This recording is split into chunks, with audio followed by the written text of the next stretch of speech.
Ողջույն բոլորին, ձեզ հետ Գևորգն է եւ հերթական տեսանյութն եմ ես նկարահանում, չխափնվեք իմ մարզաշապիկից, հա, ուղղակի առաջին էս գտա ֆուտբոլային մարզաշապիկներից ես որ կրեմ այսօրվա տեսանյութին, հա, Հայաստանի ազգային հավաքականի մարզաշապիկն է, բայց այսօր հավաքականի մասին իհարկե չենք խոսելու, մենք հավաքականի մասին ամփոփիչ տեսանյութ կունենանք Հունգարիայի եւ Պորտուգալիայի դեմ հանդիպումներից հետո, այնպես որ հավաքականի մասին տեսանյութ լինելու է իմ ալիքում, բայց այսօր խոսելու ենք մեկ այլ հետաքրքիր թեմայից, խոսքը իհարկե Չեմպիոնների լիգայի մասին է։ 4-րդ մրցափուլը ավարտվեց 3 ու կարելի է արդեն ամփոփել մի շարք թոփ հանդիպումներ մենք ունեցանք, հա, իհարկե այն մարդիկ, ովքեր աշխատում են UEFA-ում ու մեկ խաղային օրվա ընթացքում նույն ժամին դրել էին Լիվերպուլ, Մադրիդի Ռեալ ու Պարիս Սեն-Ժերմեն Բավարիա, իհարկե պիտի գնան դժոխք, որովհետև նման բան անել ֆուտբոլասերների նկատմամբ չի կարելի, հա, ես եմ, որ ու մի քանիսը կամ շատերը որ կդնեն կամ միաժամանակ կնայեն այդ երկու թոփ խաղերը կամ կնայեն մեկը հետո կդնեն մյուսը կնայեն, բայց ոչ բոլորի մոտ է այդ հավեսը ու այդ հետաքրքրությունը առաջանում, ավարտված խաղը իմանալով հաշիվը դնել ու դիտել։ Բարեբախտաբար ես այդ անձնավորություններից եմ ու ինձ հետաքրքիր է թե ինչպիսի հանդիպում է եղել Փարիզում, այնպես որ խոսելու ենք այսօր թե Լիվերպուլ Ռեալ Մադրիդ հանդիպումից եւ թե Պարիս Սեն-Ժերմեն Բավարիա խաղերից, հիասքանչ խաղեր, ֆուտբոլասերները ովքեր որ բաց են թողել ընկերներ, եթե դուք դիտել եք մեկը, ալարում եք դիտել երկրորդը, կապ չունի որն եք դիտել ուղիղ եթերով, որն եք բաց թողել, դրեք ու նայեք, որովհետեւ ինտրիգի, ինտենսիվության, վտանգավոր պահերի, մարզչական աշխատանքի, մարզիչների ու ֆուտբոլիստների բախումի պակաս դուք այնտեղ ընդհանրապես չեք ունենալու։ Ես ուղղակի առաջարկում եմ ձեզ նաև հետևեք ինձ YouTube-յան ալիքում, հա, ներքևը կա subscribe կոճակը, որպեսզի մենք հասնենք 5000-ի, որովհետև քիչ չի, հիմա ճիշտ է 4100 հետևորդ ունեմ, բայց 5000-ը շատ ավելի լավ թիվ է, ինչպես նաև հետևեք ինձ Instagram-յան ալիքում եւ Telegram-յան ալիքում, ես այնտեղ պարբերաբար շատ ակտիվ եմ լինում, հատկապես Telegram-յան ալիքում, Չեմպիոնների լիգայի օրը մենք այնտեղ քննարկում ենք խաղի ընթացքում տեղի ունեցող ամենահետաքրքիր իրադարձությունները, վերլուծում ենք տեղի ունեցածը եւ այլն, այնպես որ քեզ առաջարկում եմ հիմա stop տաս, գնաս հետևես ինձ Telegram-յան ալիքում, վերադառնաս ու շարունակես դիտել այս տեսանյութը։ Կքննարկենք Չեմպիոնների լիգան։ Քննարկենք Չեմպիոնների լիգան, որովհետև այնտեղ շատ բան տեղի ունեցավ։ Ընկերներ, առաջարկում եմ մի հատ արագ անցնենք այն հանդիպումների վրայով, որոնք թոփ չեն, բայց սենց 1-2 տողով որպես այդպեսին ամփոփենք այդ հանդիպումները, ոչ բոլորի իհարկե, որովհետև եթե բոլոր խաղերը ամփոփենք, բոլոր խաղերը փորձենք վերլուծել, հասկանանք ինչ է տեղի ունեցել այդ հանդիպումներում, ապա այս տեսանյութը 2-3 ժամ է տևելու, իսկ ես այդքան ուժ ու էներգիա չունեմ, որպեսզի խոսեմ բոլոր հանդիպումներից։ Իհարկե ցանկությունս կա, բայց ուժս իհարկե կարող է սպառվել 1 ժամ հետո։ Այնպես որ շատ արագ ենք են հանդիպումների վերաբերյալ, որոնք արժի իհարկե քննարկել։ Սլավիա Արսենալ, հա, խաղային առաջին օրը Սլավիա Արսենալ խաղում Արսենալը շարունակում է իհարկե փայլել, Արսենալը շարունակում է արձակուրդի մեջ պահել Դավիթ Ռայային, եթե չեմ սխալվում, սա 8-րդ հանդիպումն անոնց մեջ է, որ Դավիթ Ռայան գոլ բաց չի թողում Արսենալը, սեփական դարպասն անառիկ է պահում, ինչ որ Ուրարտուի սինդրոմն է մտել Արսենալի մեջ, բայց փաստն այն է, որ Միկել Արտետան հենց այս պահի դրությամբ հավաքել է այնպիսի թիմ, այնպիսի հզոր թիմ, բալանսավորված թիմ, որ կապ չունի խաղում են մեկներկային կազմի ֆուտբոլիստները։ Նախ դու Արսենալում չգիտես ով է մեկներկային կազմի ֆուտբոլիստ, ով ոչ, որովհետև եթե նայում եք օրինակ պաշտպանողական գծին այդ քարյակին, ապա եթե մեկներկային կազմում այնտեղ Տիմբեր, Սալիբա, Գաբրիել ու Կալաֆիորիա, պահեստայինները կազմում են հետևյալ քարյակը՝ Բեն Ուայթ, Մոսկերա, ով կար, Բեն Ուայթ, Մոսկերա, Ինկապիե ու եւս մի ֆուտբոլիստ կար, որի անունը հիմա ցավոք չեմ հիշի, կենտրոնական պաշտպան,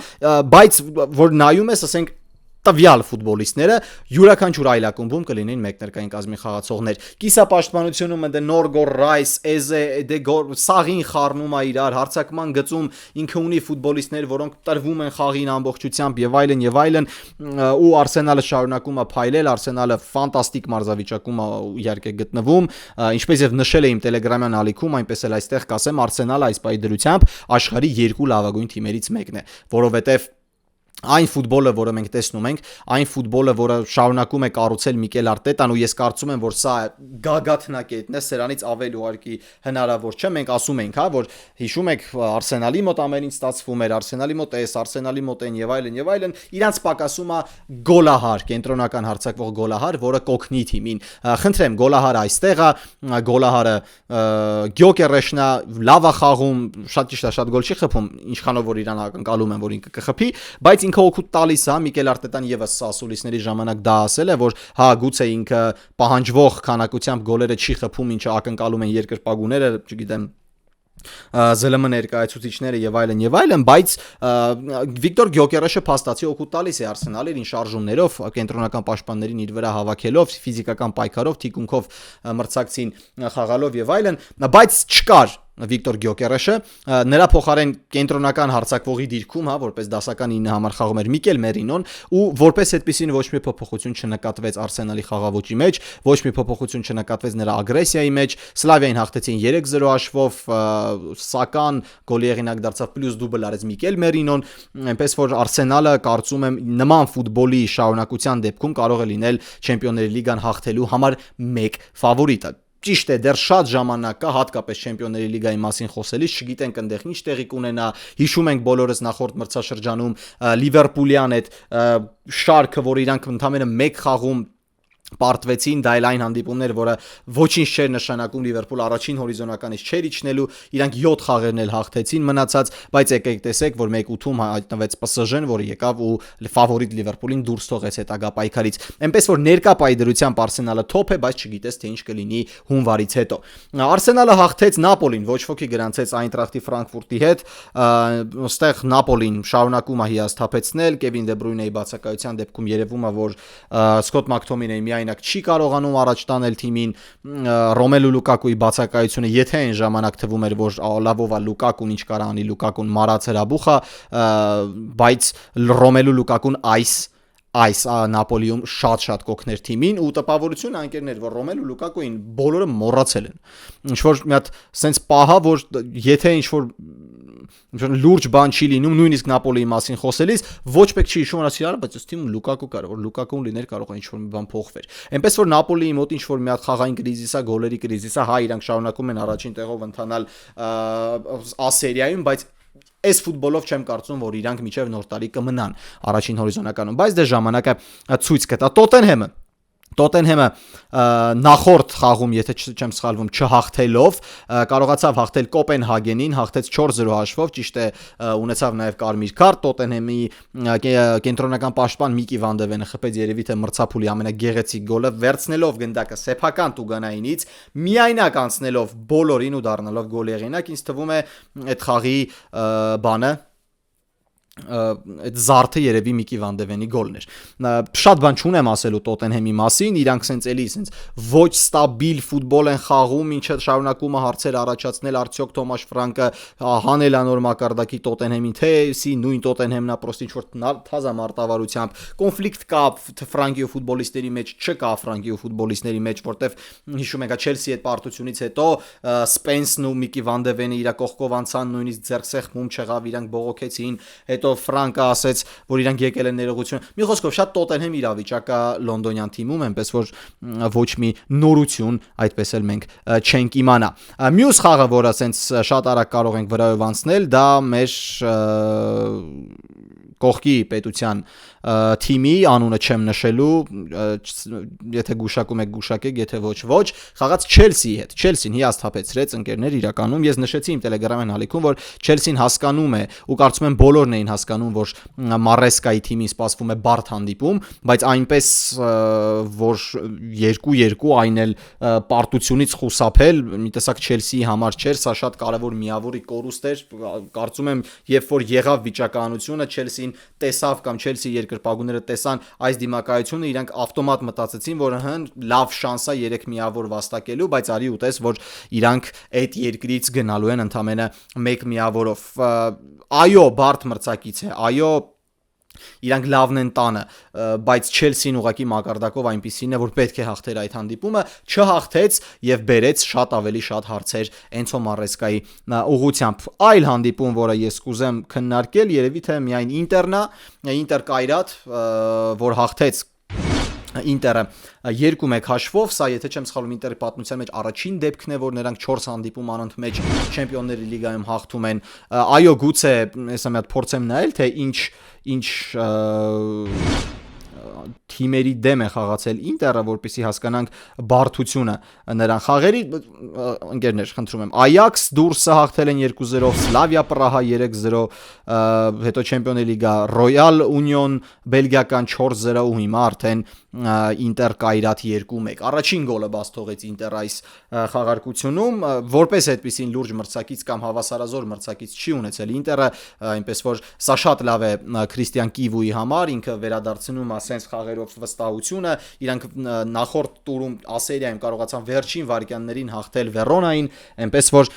Կիվուի համար, հա ու Կիվուի ֆուտբոլիստների համար այս հանդիպումները, այս հաղթանակները շատ կարևոր են, որովհետև Ինտերը եւս ինչպես Նապոլին խաղում է ինչ-որ անհասկանալի ֆուտբոլ, ընդհանրապես իտալական ասերիայում շատ անհասկանալի ֆուտբոլ խաղացող թիմեր են այս մրցաշրջանում, որ դու սենց կարող ես դնես, նայես մի խաղ, երկու խաղ, 3 խաղ, բայց չհասկանաս իրանց հիմնական ձեռագիրը ինչա ուզում անի Ինտերը։ Դոմինացիա է ուզում, Նապոլին է դոմինացիա ուզում։ Երկրորդ համարով արդյոք խաղում Ատալանտան, որը հաղթեց Մարսելին, ու դե շատ անհասկանալի ձևով հաղթեց Մարսելին, որովհետև այնտեղ ակնհայտ ձեռքով խաղեր, բայց մենք ապրում ենք մի իրականությունում, որտեղ ձեռքով խաղի օրենքները փոխվում են ոչ թե շաբաթը մեկ, այլ օրու մեջ, ու մենք կխոսանք նաև Օրելիեն Չուամենի դրվագի մասին, իհարկե, բայց Ինտերը, չգիտեմ, դեռևս վստահ է Չեմպիոնների լիգայում, ու դա կարող է բերել լավագույն ութնյակում հայտնվելուն ու հավելյալ 2 հանդիպում չանցկացնելուն։ Երևի թե սա ամենամեծ պլյուսն է Չեմպիոնների լիգայի լավագույն ութնյակում հայտնվելը, որ դու չես սկսում փլեյոֆը 1-16-ից։ Մնացած դեպքերում դու ուղակի եղի այդ լավագույն 24-ում ու դու փլեյոֆում հայտնվում ես։ Էլ ում մասին խոսան, որ դուք գոհ լինեք։ Յուվենտուսը չկարողացավ հաղթել Սպորտինգին 1-1, Լուչանո Սպալետիի թիմը դեռևս պետք է սովորի նոր մարշի խնդիրներին, պետք է սովորին մոտեցումներին, այնպես որ այս բայդրությամբ կոնկրետ Յուվենտուսի այս խաղի հետ կապված բան չունեմ ասելու, կխոսեմ Յուվեից մի քանի տուր անց, որպեսզի հասկանամ, թե ինչ է տալիս Սպալետին բանին, Յուվեին, ու ինչ է պատրաստ Յուվեն տալ Սպալետին։ Սա ճգնաժամային նշանակում էր մարզիչ, որը կարճ ճանապարհում, կարճ ժամանակահատվածում կարող է տալ արդյունք, բայց երկարատև ճանապարհ ինքը երբեք մի թիմի հետ չի անցել։ Երևի թե այսքանը կարճ կոնկրետի մասին գնանք քննարկենք թոփերը։ Հա ունդը պլյուս Բարսա կա։ Այնտեղ ամեն ինչ այդքան էլ լավ չի։ Վերջ ընկերներ, քննարկեցինք այս մնացած հանդիպումները, անցնենք հիմնական ուտեստներին։ Ու առաջարկում եմ սկսենք միանգամից Լիվերպուլ Մադրիդի Ռեալ խաղով, այն հանդիպումը, որ ես դիտեցի ուղիղ եթերով, ու ես իրականում շատ էի սպասում այս խաղին, որովհետև շատ երկար ժամանակ է ես երևի թե 2008-9 կամ 2009-2010 թվականներից ի վեր չեմ հիշում դեպք, երբ թիմերը պետք է մոտենան խաղին, խոսքը կոնկրետ Լիվերպուլի ու Մադրիդի Ռեալի մասին է, որ թիմերը պետք է մոտենան խաղին, բայց Մադրիդի Ռեալը իհարկե շատ կոպիտ է հնչում շակերտների մեջ հաշվեհարդար լինելու միտում ունի։ Ինչու, որովհետև վերջին խաղը այս երկու թիմերի միջև կրկին Էնֆիլդում էր, որտեղ Լիվերպուլը հաղթել էր 2-0 հաշվով, շատ ավելի լավը լինելով, քան Մադրիդի Ռեալը։ Ու այս խաղին մոտենում են երկու թիմերը շատ տարբեր մարզավիճակներով, իդեմս, որովհետև ֆավորիտ համարվում էր Մադրիդի Ռեալը ու բոլորն էին համարում ֆավորիտ Մադրիդի Ռեալին, ես եւս Ռեալը գալիս էր այս խաղին մի մարզավիճակում, որը իհարկե սահմռկեցուցիչ էր, թիմը հաղթում է բոլոր խաղերում, թիմը առաջին հորիզոնականով է գնում Իսպանիա առաջնությունում, դա անում է շատ հստակ, ընդհանցած ինքը կարողանում է հիասքանչ խաղով հաղթել Բարսելոնային, հա, այտենց իսկն էմոցիոնալ առումով, վստահության առումով Խաբի Ալոնսոյի թիմը ամբողջությամբ պատրաստ գալիս է Անգլիա, որպեսզի հաղթի նաև Լիվերպուլին Էնֆիլդում։ Իսկ Լիվերպուլը շատ տատանվող մարզավիճակում է մոտենում, իրանք 4 անընդմեջ պարտություն են կրում Անգլիայի Պրեմիեր լիգայում, ստաբիլ չեն Չեմպիոնների լիգայում, հաղթեցին Այնտրախտին, հաղթեցին Ատլետիկոին, բայց չկարողացան հաղթել Գալաթասարային, այնպես որ երկու թիմերն էլ մոտեցան այս խաղին շատ տարբեր մարզավիճակներով։ Մինչև հանդիպումը հա Մադրիդի Ռեալը շատ գեղեցիկ քայլով աչքի ընկավ, Խաբի Ալոնսոն, Բուտրագենոն, Տրենտը, մեկել Դին Հոյսենը հարգանքի տուրք մատուցեցին Դիոգո Ժոտային մահվան կապակցությամբ շատ հատկանշական էր, որ Տրենտ Ալեքսանդր Արնոլդը ծաղկեփունջի հետ միասին փոքրիկ ջոյստիկեր էր բերել, վրան գրառում կատարած, այնպես որ դա իհարկե շատ հուզիչ էր Մադրիդի Ռեալը չգիտեմ, չեմ հիշում դեպք, որ նման իրադարձությունները կամ նման քայլերով աչքի ընկած լինի կամ իրադարձությունները մոռանա, այնպես որ չգիտեմ, ծափահարություններս Ռեալին ու այն բոլոր թիմերին, որոնք գալիս են Էնֆիլդ խաղի ու առաջնային ինչ անում են հարգանքի տուրք մատուցելն է Դիոգո Ժոտային։ Ինչ ասենք խաղի մասին, հա, ես չեմ սիրում գովալ Լիվերպուլին նսեմացնելով մյուս թիմին, այլ փորձում եմ միշտ, երբ որ խոսքը գնում է Լիվերպուլի մասին, հա, ուզեմ թե չուզեմ, մարդիկ շատերը իմանալով, որ ես Լիվերպուլի երկրպագու եմ, ընկալում են իմ ասածներն այնպես, որ դա դե դու Լիվերպուլի երկրպագու ես, դու չես քննադատում քո թիմին, դու միշտ փորձում ես լավը գտնես եւ այլն, որպես երկրպագու այո, յուրաքանչյուրս պետք է լինենք այդպեսին, բայց որպես մարդ, որը շատ է հետևում ֆուտբոլին, ունի իր ձայնը, ունի իր լսարանը, իդեմս ձեզ, որտեղ կարողանում է խոսել այդ ամեն ինչից, ես փորձում եմ շատ adekvat մոտենալ հանդիպմանը ու իմ հնչեցրած մտքերին, այնպես որ ես PSG Բավարիա խաղը դիտեցի այդ հանդիպման ավարտից հետո, հաջորդ օրը ես նորից դիտեցի Լիվերպուլ Ռեալ Մադրիդ հանդիպումը։ Ու ինչ պատկեր մենք ընդհանուր ունենք, ես փորձելու եմ ամեն խաղին տրամադրել 10-12 րոպե, որպեսզի տեսանյութը շատ երկար չլինի, ու հիմա փորձեմ շատ արագ բացատրել, թե ինչ էր պլանավորել Արնե Սլոտը ու ինչ էր պլանավորել Խաբի Ալոնսոն։ Խաբի Ալոնսոյի միտքը հրավիրել Լիվերպուլին պրեսինգի ու խաղալ լոնգ բոլերով։ Այսինքն լոնգ բոլ ոչ թե այն լոնգ բոլը, որը դիսկոմֆորտ է Լիվերպուլին եղել վերջին 4 խաղերում, որտեղ իրանք պարտություն են կրում։ Հա, ես արդեն սրա մասին խոսել եմ, որ Լիվերպուլը պարտվել է, Լիվերպուլը չի կարողացել ցուցադրել լավ ֆուտբոլ, ինչու, որովհետև այն մրցակիցները, որոնք խաղացել են Լիվերպուլի դեմ, շատ քիչ էին պահում գնդակը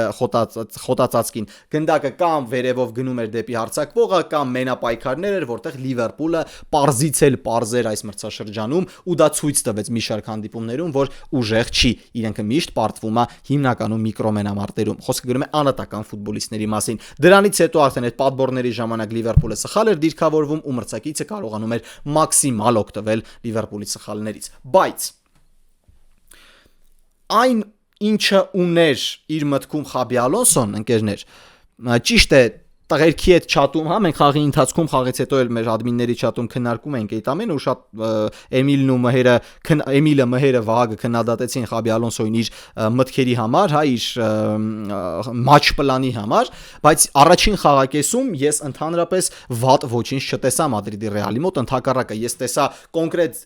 ձեռագիր, կոնկրետ միտք, թե ինչպես է ցանկանում խաղալ Խաբի Ալոնսոն։ Լիվերպուլին հրավիրելով պրեսինգի ու խաղալ կամ գծերի արանքում գտնվող Բելինգեմի հետ ու Գյուլերի հետ, որոնք պետք է հայտնվեն այդ գծերի արանքում, կամ էլ խաղալ լոնգ բոլ դեպի Կիլիան Մբապեն ու Վինիսիուս Ջունիորը։ Աչ եզրի մասին Ռեալ Մադրիդը ընդհանրապես մոռացել էր, այնտեղ Կամավինգան էր, բայց Կամավինգայի գործը լրիվ ուրիշ բան էր։ Ինքը շարժվում էր դեպի կենտրոն, տարածություն տալով Վալվերդեն վերցնում էր աչ եզրը, բայց չկարողացավ Մադրիդի Ռեալը օգտագործել այդ եզրը ոչ մի կերպ, ու եթե դուք նայում եք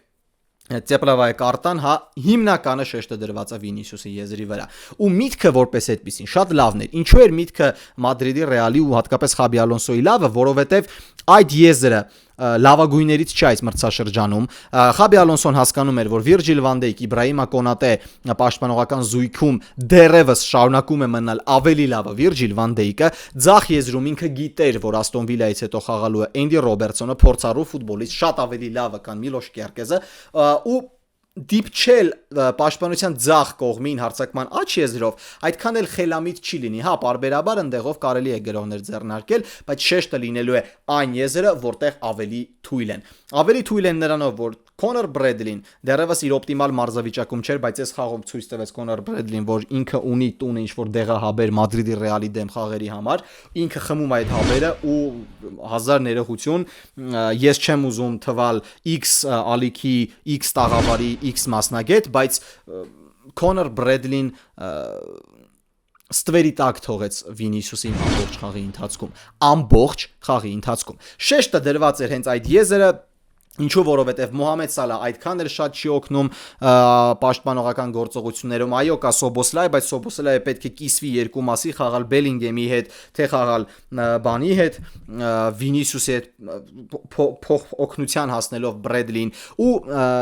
առաջին 10-15 րոպեների ընթացքում, նույնիսկ 20 րոպեների ընթացքում Մադրիդի Ռեալը շատ ակտիվ էր օգտվում այդ ցախ եզրից ու շատ անգամներ ստացվում էին այդ օթից փոխանցումները դեպի Վինիսիուս Ժունիոր։ Այնտեղ արդեն գալիս էին փոքրիկ պայքարներ Բրեդլի հետ, որտեղ Վինիսիուսը 95% դեպքերում պարտվում էր։ Լիվերպուլի միտքը արագ գոլն էր։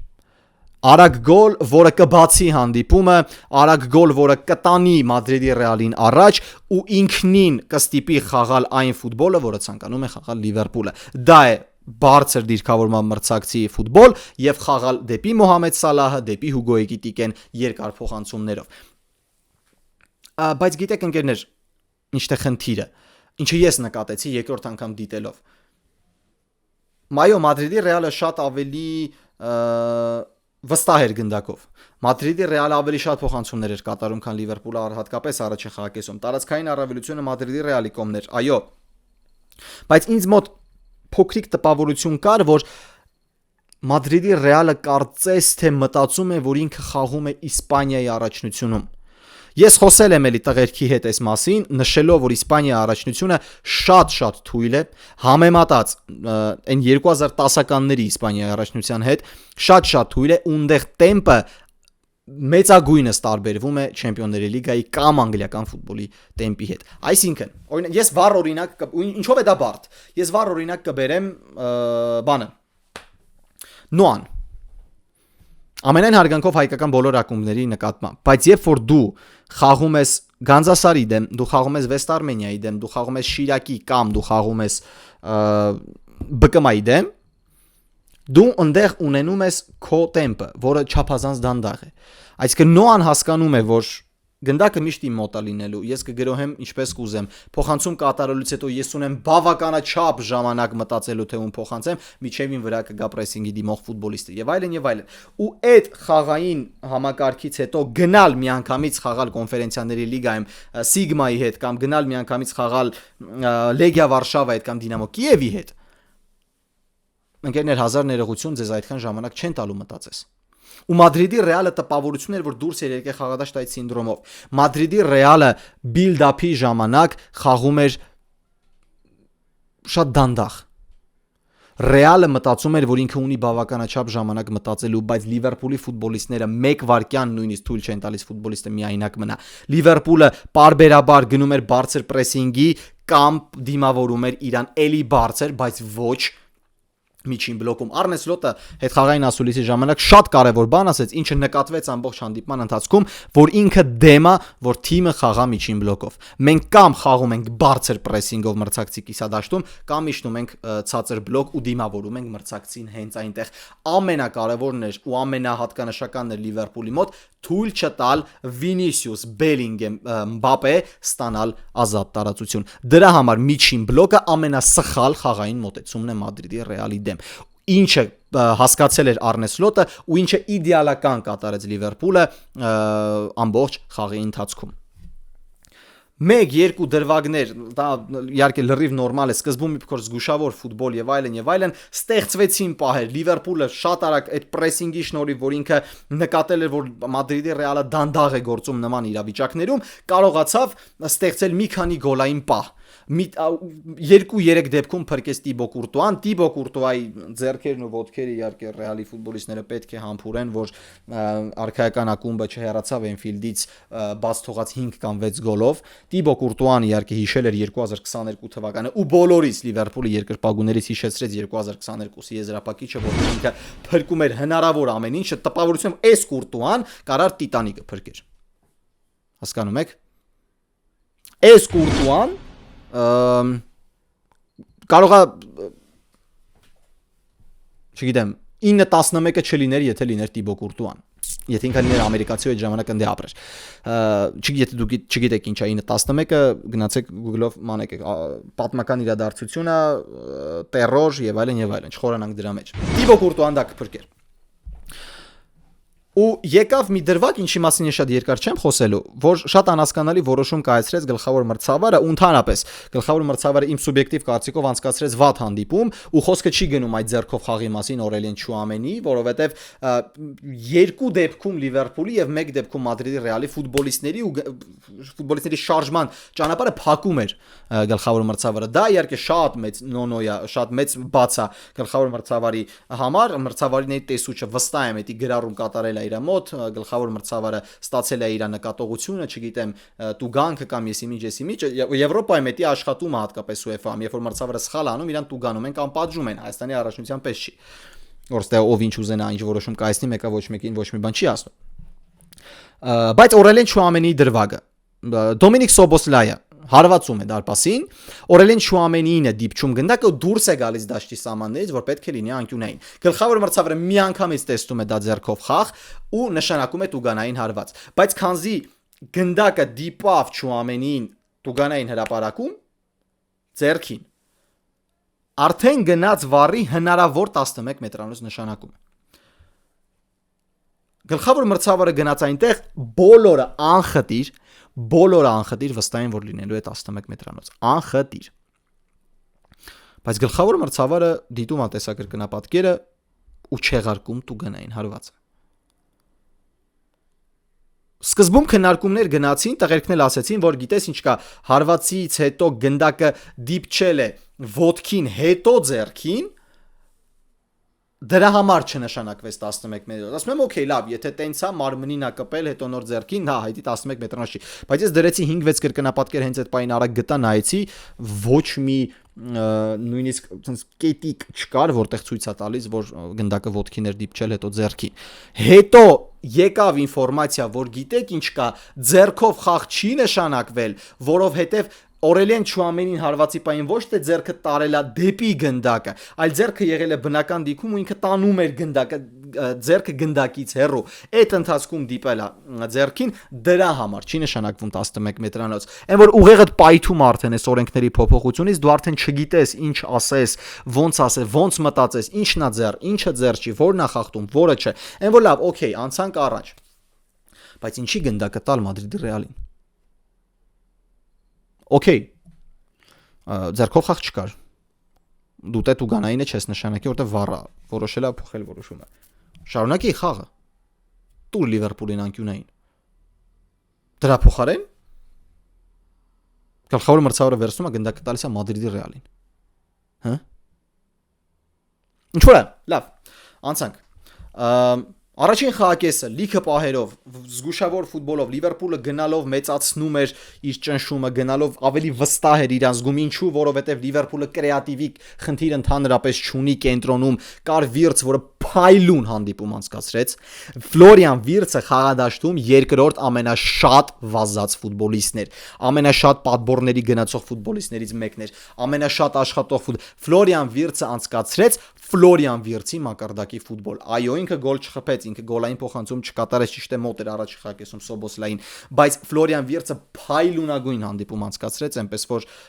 վաու, իրոք այդ տղեն այս խաղում վաու էր։ Ընդհանրապես Լիվերպուլը չեմպիոնական Լիվերպուլին էր նման այս խաղում, ինչու, որովհետև մրցակիցը ոճային առումով թույլ տվեց, որպեսզի Լիվերպուլը լինի չեմպիոնականը։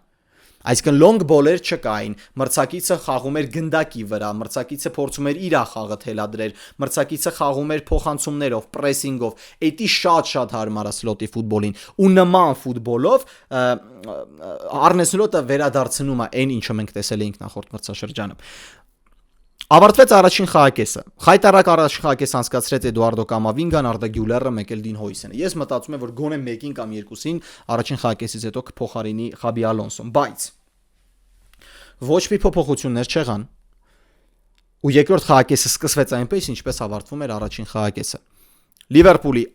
անհամար գրողներով ու Տիբո Կուրտուայի անհավանական սեյվերով։ Տիբո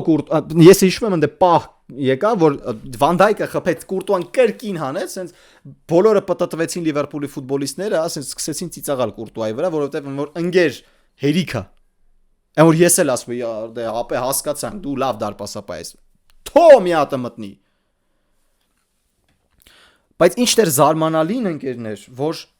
ախր երկրորդ խաղակեսում Մադրիդի Ռեալը ընդհանրապես 0 եցավ։ Եթե առաջին խաղակեսում կար ինչ-որ մի հատ բան, կար ինչ-որ մի հատ ձեռագիր, որ ես ուզում եի հասկանալ, որ երկրորդ խաղակեսում ինչպես կփոխի Խաբի Ալոնսոն, երկրորդ խաղակեսում ոչինչ չէր մտածել Ալոնսոն։ Ու երկրորդ խաղակեսի վատ խաղը ու պարտությունը ստեղ կարելի է մեղադրել գլխավոր մարշին։ Մբապեն կտրված էր խաղից։ Վինիսիուսը իր եզրում էր, բայց ինձ ոչ մի շանս չէին տալիս։ Բրեդլին ֆանտաստիկ խաղաց ամբողջ խաղի ընթացքում։ Իսկ Լիվերպուլը այնքան մեծացրեց ճնշումը, որ նույնիսկ Տիբո Կուրտուան ցույց տվեց, որ ինքը մարդ է։ Մակալիստերը դարձավ գոլի հեղինակ ու հանդիպումը ավարտվեց ամբողջությամբ Լիվերպուլի ձեռքերում։ Լիվերպուլը կարող էր խփել 4-ը, 5-ը, 6-ը։ Հետագայում սկսեց փոփոխություններ կատարել Ալոնսոն, բայց ախր այդ փոփոխությունները ոչինչ չտվեցին։ Հա, ինքը մցրեց Ռոդրիգոին տեղափոխեց աջ, որպեսի բալանսի բերի հարձակման գիծը, որ Լիվերպուլը չիմանա որ գծով հարձակվի, որտեղով է հիմնական հարձակումը լինելու եւ այլն։ Հետո մցրեց Տրենտ Ալեքսանդր-Արնոլդ, որ կրեատիվությունը մեծանա, որ այդ փոխանցումները սուր ավելանան։ Ես ոչինչ չեմ խոսալու Տրենտի մասին ու արդյոք ճիշտ էին Լիվերպուլի երկրպագուները, որոնք սուլում էին կամ չէին սուլում։ Դա ընկերներ, ես արդեն խոսել եմ սրա մասին, որ կոնկրետ Լիվերպուլի են ֆիլդում ապրող, Լիվերպուլում ապրող երկրպագուների որոշումն է իրենք սուլեն, թե չսուլեն։ Որովհետև եթե չեն սուլում, չես կարող մեղադրել, եթե սուլում են, չես կարող մեղադրել, ամեն մեկն ունի իր պատճառը։ Որոշեցին սուլել, իրանց գործն է, մենք չենք քննարկում դա։ Դուրս բերեց խաղադաշտ Տրենտին, դա իհարկե ոտքից կրակոց էր Խաբի Ալոնսոյի համար, որովհետև ինքը գիտակցելով, թե ինչ է սպասվելու Տրենտին խաղադաշտում, մտցնում է Տրենտին, հասկանալով, որ եթե Տրենտը Լիվերպուլը հաղթեց, Տրենտի հոգեբանական վիճակը շատ բարդ է լինելու, այդպես էլ եղավ ընկերների անում, բայց Խաբի Ալոնսոյի յուրաքանչյուր փոփոխությանը Արնե Սլոտը գրագետ էր պատասխանում, շատ գրագետ էր պատասխանում։ Ինքը կիսապաշտպանությունում շատ ճիշտ ժամանակին կատարեց փոփոխություններ, բերեց Կորտիս Ջոնս, որը հանգստություն է մտցնում խաղին, դուրս բերեց կենտրոնական հարձակվողի դիրքում Կիեզային, ձախից բերեց Կոդի Գակպոին, հասկանալով, որ ընդդեմ Տրենտն է լինելու, Տրենտը միտվելու է հարձակման, այսինքն ընդեղ կլինի ազատ տարածություններ։ Մի խոսքով, այն որ Արնե Սլոտը հաղթեց Խաբի Ալոնսոյին, ընկերներ։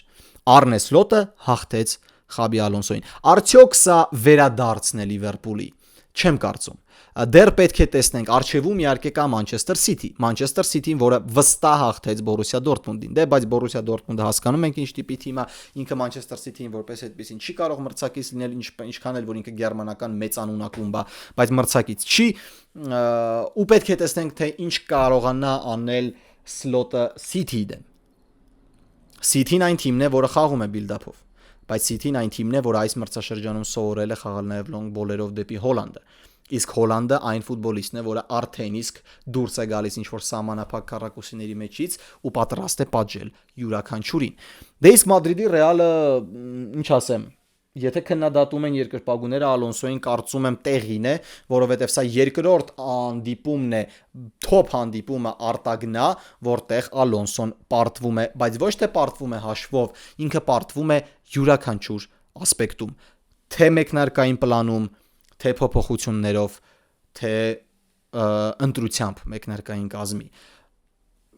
Ես վայելեցի այդ խաղը։ Ես իրոք վայելեցի։ Ինձ շատ դուր եկավ Մոհամեդ Սալա Կարերաս պայքարը, որտեղ շատ ժամանակ հաղթում էր Կարերասը, շատ ժամանակ հաղթում էր Սալահը, որ երկու թոփ ֆուտբոլիստների պայքար, որոնցից մեկը ցույց տվեց, որ ինքը իրոք արժանի է Գովեստի խոսքերին, իսկ մյուսը ցույց տվեց, որ կապ չունի թե ես ինչ մարզավիճակում եմ, ես շարունակում եմ լինել այդ մեծանունը։ Բրավո Լիվերպուլին, բրավո Ռեալին, շատ լավ հանդիպում մենք տեսանք, որտեղ Լիվերպուլը կրկին ավելի ուժեղ էր ու հաղթեց արժանիորեն, ինչպես հաշվով, այնպես էլ ֆուտբոլով։ Երկրորդ top հանդիպումը, որի մասին ես ցանկանում եմ խոսել, դա Paris Saint-Germain Բավարիան է, ու Paris Saint-Germain Բավարիա հանդիպումը ես ավելի կոպիտ ասած թափ եմ նայել, իմանալով հաշիվը, իմանալով որ Բավարիան հաղթել է, ու դա ինձ ավելի էր հանգստացնում կենտրոնանալու դետալների վրա, որոնք տեղի ունեցան այդ հանդիպման ընթացքում։ Երկու թիմերն էլ մոտեցան այտենց բավականին օպտիմալ կազմերով, հա, Բավարիան ու PSG-ն գրեթե խնդիրներ չունեն, եթե հաշվի առնենք այնտեղ Մուսիալային ու Դեյվիսին բանում, Բավարիայում, PSG-ում հաշվի առնենք, որ չկար Դեսիրե Դուեն վնասվածքի պատճառով, Ժուաու Նևեշը չկար մեկնարկային կազմում եւ այլն, կային որոշակի բացեր թիմերի կազմերում, բայց որպես այդպեսին մարտական կազմեր են, ասես որ նայում էր մեկնարկային կազմեր, ասում էր չէ լավ այսի թոփագույն հանդիպումա լինելու։ Ու այդպես էլ ստացվեց ընկերներ, այդպես էլ ստացվեց, բայց շատ հետաքրքիր ընթացք ստացավ Paris Saint-Germain Բավարիա հանդիպումը։ Ես ոչ մեկ անգամ այս մրցաշրջանում նշել եմ ու սա ես ուղղակի օթից չեմ ասում հաշիվները նայելով, ես դիտել եմ Բավարիայի խաղերը Բունդեսլիգայում, ճիշտ այնտեղ Բավարիայի հանդիպումները Բունդեսլիգայում նայել այդքան էլ հետաքրքիր չէ, որովհետև իր համար կապ չունի դե Բայերնը, Վոլսբուրգն է, Դորտմունդի Բորուսիան է, թե Լայպցիգը, ինքը ուղղակի հնձելով գնում է, դե ով կա չկա։ Բավարիան դե արդեն հաղթել է Բունդեսլիգան, դա արդեն քննարկման ենթակա էլ չի եւ այլն, ու էսի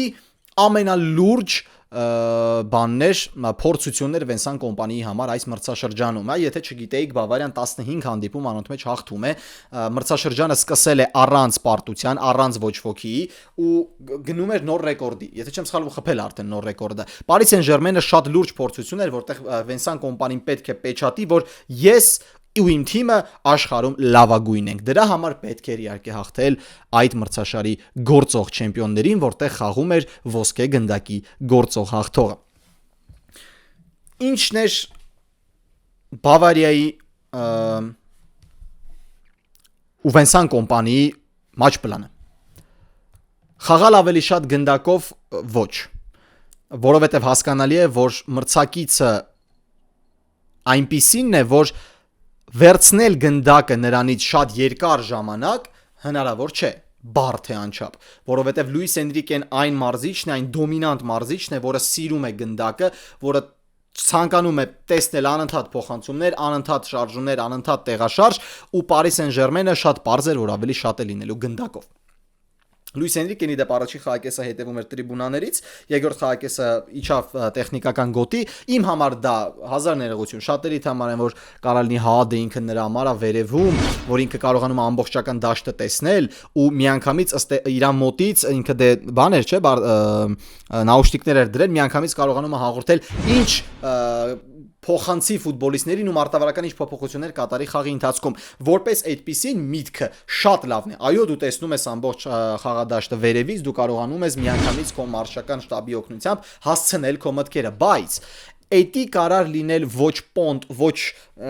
ակտուալ, երբ որ Լուիս Էնրիկեն մարզեր Paris Saint-Germain-ը 2009, 2008 կամ ընդհանրապես 90-ականների վերջ, 2000-ականների սկիզբ, այդ ընթացքում, երբ որ չկար բավականաչափ զարգացվածություն ու չկար այն տեխնիկան, որը կա հիմա, որ դու պետք է բարձրանայր ու վերևից այդ ամեն ինչը նայեր։ Բարեբախտաբար, նույնիսկ Հայաստանի առաջնությունում հիմական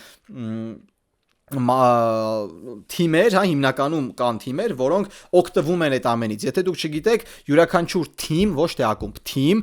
ունի իր տեխնիկական օպերատորին, որը նկարում է թիմի համար խաղը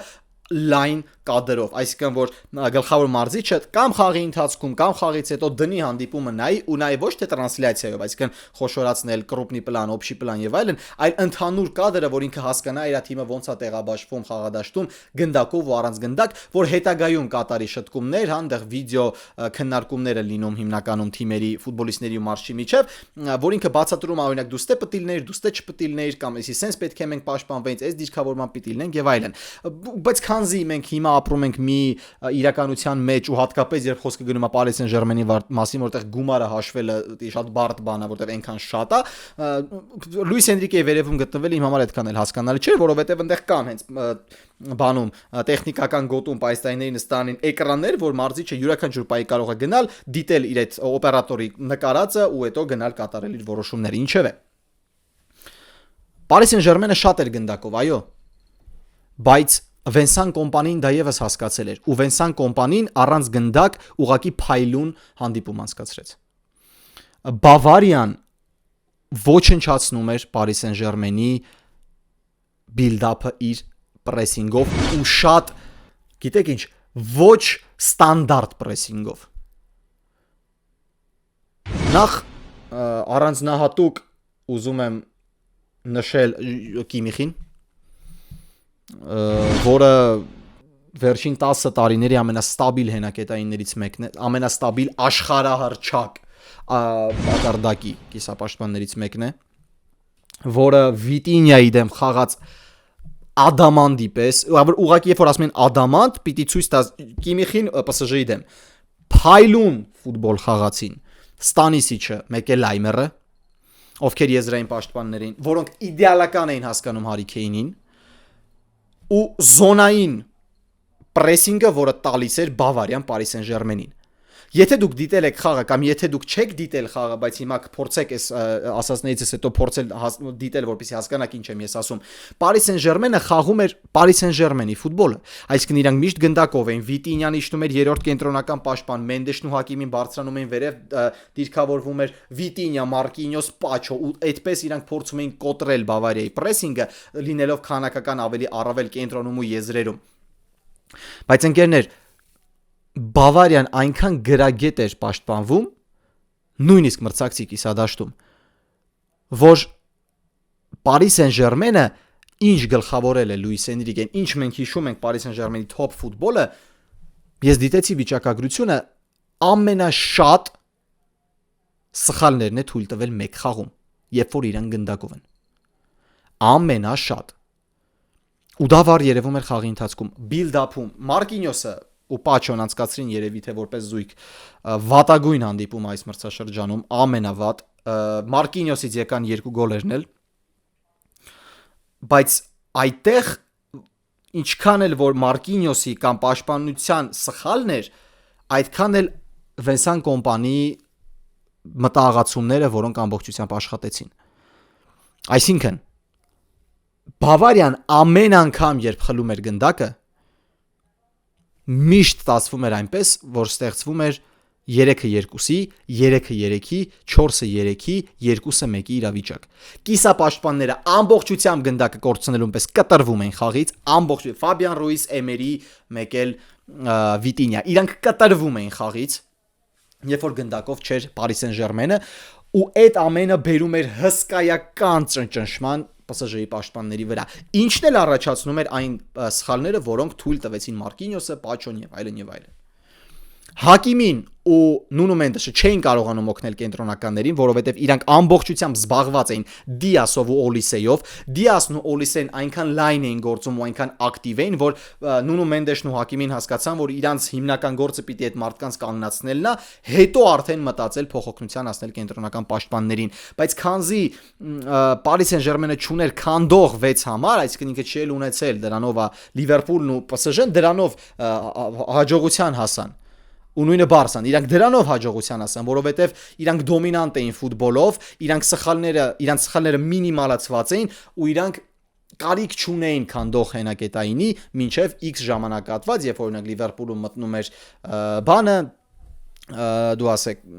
Էնդոն, երբ որ Կասադոն էր խաղում Բարսելոնայում, կամ երբ որ Paris Saint-Germain-ը ուղակի գնում էր դեպի ոչնչացման խաղը, զուտ զրկելով մրցակցին գնդակից։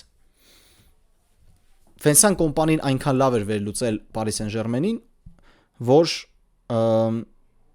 ուղղակի ոչնչացրեց նրան առաջին խաղակեսում։ Ուղղակի ոչնչացրեց Paris Saint-Germain-ին առաջին խաղակեսում։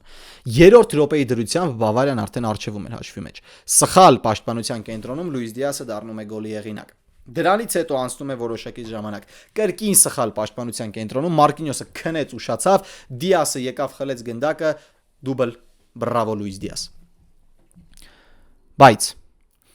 նայեք ընկերներ, երբ որ ես ասում եմ, որ աշխարհում երկու լավագույն թիմերն այս պայն Արսենալն ու Բավարիան են, միաժամանակ կարող եմ նշել, որ աշխարհի երկու լավագույն թիմերը շատ տարբեր թիմեր են ու շատ տարբեր բաներում են լավագույնը։ Եթե Արսենալում ամեն ինչ բալանսավորված է ու Արսենալում դու չգիտես թե որտեղից կգա վտանգը, ու դրա համար չի ստացվում Արսենալի դեմ պատշաճ պաշտպանվել, Ապա Բավարիայի դեմ չի ստացվում պատշաճ պաշտպանվել, որովհետև Բավարիան ունի Հարի Քեյն։ Ես երդվում եմ, որ ես նայում եմ խաղը, ես չի հասկանում ոնց է ստացվում, որ որտեղ գնդակն է, այնտեղ Հարի Քեյնն է։ Դիտեք, դրեք ընկերներ, միայն առաջ խաղակես, երկրորդը մի նայեք, որտեղ երկրորդում շատ է PSG էր, որտեղ Բավարիան 10 հոգով էր։ Որտեղ գնդակները, այդտեղ Քեյնն էր։ PSG-ի պրեսինգը փաստացի չէր ստացվում, որովհետև երբ որ կար Պավլովիչ ու կար Կիմիխ, ու որտեղ պետք է փակեն Ռուիզը, մեկ էլ Էմերին այդ ֆուտբոլիստներին, հայտնվում էր Հարի Քեյնը, պլյուս եզրից կենտրոն էր շարժվում Լայմերը։ Ու փաստացի քանակական առավելությամբ հենակետային գոտում Հարի Քեյնը միշտ ստանում էր գնդակը ու միանգամից անթերի փոխանցումներ եզրեր։ Ու գիտեք ինչն է խնդիրը։ Վառ երևում էր, որ Լուիս Էնրիկեն առանձնահատուկ խնդիր էր դրել Մարկինյոսի վրա խաղալ Հարի Քեյնի հետ։ Ու Հարի Քեյնի խելացի ֆուտբոլիստ լինելը անչափ աշխարհում երևի ամենախելացի ֆուտբոլիստն է իմ Հարի Քեյնը։ Խելացի ֆուտբոլիստ լինելը ուղակի հիմարիկի տպավորություն էր ստեղծում Մարկինյոսի խաղի մեջ։ Որովհետև Մարկինյոսը չգիտեր ինքը գնար հետևից, թե չէ։ Մարկինյոսը չէր գնում Հարի Քեյնի հետևից, Հարի Քեյնին փաստացի ոչ մեկ չէր պահում, Բավարիայի գրոս սրընթաց զարգացում էր ստանում։ Մարկինյոսը դուրս էր գալիս դեպի Հարի Քեյնը, Ստանիսիչը ու Լայմերը լինելով եզրային պաշտպաններ հայտնվում էին հարձակման կենտրոնում։ Այսինքն փաստացի յուրաքանչյուր իրավիճակում, երբ որ գրոհում էր Բավարիան հարձակման գծում ուներ 3 ֆուտբոլիստ։ Լինի դա Քեյն, Օլիսե, Դիաս, թե Օլիսե, Դիաս ու ով ուզում ալնի բացի Քեյնից։ Ու բրավո Վենսան կոմպանիին, որ ինքը կարողացավ այսպես պատրաստվել Paris Saint-Germain-ի դեմ, ինքը կարողացավ ամբողջությամբ գուշակել, թե ինչ է անելու Paris Saint-Germain-ը ու իր ունեցած ռեսուրսներով առավելագույնս քաղել տվյալ հանդիպումից։ Լուիս Դիասի կարմիր քարտը իրականում ամբողջությամբ արդարացված էր, Աշրաֆ Հակիմին փրկվել է։ Ինքը իրոք փրկվել է, որ կոտրվածքից, որովհետև շատ մոտ էր կոտրվածքին, այս ոտնաթաթը ծռվեց, մնաց Լուիս Դիասի մարմնի տակ, ուղղակի բախտը բերեց, որ կոտրված չստացավ, այո, Հակիմին չկարողացավ նույնիսկ քայլելով դուրս գալ խաղադաշտից, շատ լուրջ ցավ են դե տված է 6-ից 8 շաբաթ Հակիմին չի լինելու, այնտեղ Դեմբելեն վնասվածք ստացավ, այնտեղ Նունու Մենդեշն վնասվածք ստացել, այնպես որ մի հանդիպումով Paris Saint-Germain-ը կադրային չափազանց լուրջ խնդիրներ ունեցավ, հա, ու առաջին խաղակեսը ավարտվեց 2-0 հաշվով օգուտ Բավարիայի պլյուս կարմիր քարտ։ Երկրորդ խաղակեսը ավելի շատ Paris Saint-Germain-ն էր գնդակով, բայց ի տարբերություն Paris Saint-Germain-ի Բավարիան ուներ Մանուել Նոյեր, որը 39 տարեկանում շարունակում է խաղալ top ֆուտբոլ, շարունակում է փրկել թիմին ու դա է կարծում եմ շատ լուրջ խնդիր Paris Saint-Germain-ի մոտ հիմա, հա, եթե Դոնառուման չմնաց PSG-ում, որովհետև ոտքով խաղան իր մոտ թույլ էր, Դոնառուման չմնաց PSG-ում նաև ֆինանսական հարցերի պատճառով, բայց մի բան փաստ է ու ինչը չունի Շևալիեն, Դոնառուման փրկում էր։ Դոնառուման պետք եղած ժամանակ փրկում էր Paris Saint-Germain-ին, ինչը Շևալեն ընդհանրապես չի կարողանում անել։ Մնացած առումները ոտքով խաղ, այնտեղ գտնել ֆուտբոլիստներին միջին գծում կարճ փոխանցումներ ու այլն Շևալիի մոտ լավ է ստացվում։ Բայց հավատացեք, նման իրավիճակներում պետք է որ դարպասաբար իր ուղիղ աշխատանքը կարողանա լավ անել, բայց չի կարողանում անել դեռևս Շևալիեն։ Երկրորդ խաղակեսում փայլ ուներ Մանուել Նոյերը փրկեց ու Բավարիան ճիշտ է վաս թողեց մեկ գնդակ, բայց կարողացավ պահպանել հաղթանակը։ Հարի Քեյնը, ընկերներ, ես հիմա որ սա ասեմ, Բարսայի երկրպագուները ու հատկապես Մեսսիի երկրպագուները միանգամից հարձակվելու են իմ վրա ու ասեն, որ ես ֆուտբոլիստ չեմ հասկանում, բայց ես կասեմ դա։ Թե վիճակագրորեն ու թե թիմի նկատմամբ ազդեցությամբ այս Հարի Քեյնը ինձ հիշեցնում է այն ռեկորդակիր 91 գոլ խփած Լիոնել Մեսսին։ Ու ինքը գնում է այդ Մեսսիի ճանապարհով։ Որովհետև այն ֆուտբոլը, որը խաղում է Հարի Քեյնը, այն խելացիությունը, այն շարժումները ու այն նորից կնշեմ դրական առումով ճնշումը ու օգնությունը, որը տալիս է թիմին Քեյնը անհամեմատելի է, անքննարկելի է ու շատ առումներով լավագույնն է աշխարհում։ Երբ որ խոսում ես դասական 9 համարից, միանգամից մտքիդ գալիս է Erling Haaland-ը իր խփած աննորմալ գոլերի քանակությամբ։ Երբ որ խոսում ես տեխնիկայի մասին, աշխարհում այս պահին կարա լինի լավագույնը Kylian Mbappé-ն։ Հոտարությամբ երկուսն էլ ֆանտաստիկ են։ Բայց երբ որ դու խոսում ես ֆուտբոլային ընդհանուր ունակությունների մասին, Հարի Քեյնին մոտ այս պահին ոչ մի ֆուտբոլիստ չկա։ Ու Հարի Քեյնը այսպես շարունակելու դեպքում ոչ միայն կարող է անցնել Լիոնել Մեսսիի ռեկորդը, ինչը խայտարակ բարդ է, այլ հավակնում է ոսկե գնդակին։ Պարզ է, որ աշխարհի առաջնությունն է որոշելու ով է հաղթում ոսկե գնդակը։ Ով հաղթի աշխարհի առաջնությունը, տվյալ հավաքականի ֆուտբոլիստն է կհաղթի ոսկե գնդակը, բայց Հարի Քեյնի ինֆլուենսը հենց հիմա Բավարիայի վրա ահռելի է։ Ու Հարի Քեյնը տիեզերական մարզավիճակում է գտնվում։ Մոտ նրան ֆուտբոլիստ իմ համար հենց հիմա Քեյն, Հոլանդ, Մբապե։ Թողներ են Ռեալի երկրպագուներ։ Ու թողներեն ինձ Բարսայի երկրպագուն է, որ ես այսպես եմ արտահայտվում Մեսսիի վերաբերյալ։ Այո, Մեսսին հանճարեղագույնն է, բայց Հարի Քեյնը ներկա ժամանակահատվածում ոչ պակաս հանճար է։ Ես շնորհավորում եմ Բավարիայի երկրպագուներին։ Դուք վերապրեցիք 2 դժվար տարի, բայց հիմա ձեր թիմը աշխարհում լավագույնն է։ Ու ինչ եմ սպասվում հաջորդ տուրում։ Արսենալ, Բավարիա։ Աշխարհի ամենաուժեղ թիմերը ներկա պահին մրցելու են միմյանց հետ։ Ես հույս ունենամ, որ այս անիծված հավաքականների դաթարի ընթացքում ոչ մեկ վնասվածք չի ստանա ու մենք կստանանք այդ օպտիմալ կազմերը տվյալ հանդիպման։ Այո, չի լինելու Դիասը դա մեծ կորուստ է, բայց մի բան կմտածի կոմպանին։ Ամենայն հավանականությամբ գնաբրինք խաղա եզրում, իսկ 10 համարի դիրքում մեկին կգտնի կոմպանին։ Բայց իմաստ է չկա գտնելու այդ ինքը ունի Հարի Քեյն, որը կարող է խաղալ բոլոր դիրքերում։ Ես անհամբեր սպասում եմ Արսենալ Բավարիա խաղին։ Այդ օրը Լիվերպուլն էլ է խաղալու, բայց ես չեմ նայելու այդ խաղը։ Ես նայելու եմ Արսենալ Բավարիա։ Այսօրվա համար այսքանը։ Շնորհակալություն տեսանյութը դիտելու համար։ Բաժանորդագրվեք իմ YouTube-յան էջին, հետևեք ինձ սոցիալական հարթակներում, իսկ մենք կհանդիպենք արդեն հավաքականների հանդիպումից հետո։ Այնտեղ խոսալու բան ունենք, այսինքն չէ, ինչ հավաքականների հանդիպումից հետո մենք հենց weekend ունենք Liverpool Man City ինկերներ։ Մեծ top հանդիպում է սպասվում, որը պետք է իհարկե քննարկել։ Այնտեղ կա նաև Sunderland Arsenal, այնտեղ էլ է բարդ լինելու։ Չգիտեմ, Arsenal-ը գուցե չպարտվի կրկին, բայց բարդությունների հաստատ կհանդիպի։ Ձեզ հետ Գևորգ Մալաքյանն էր, հաջողություն։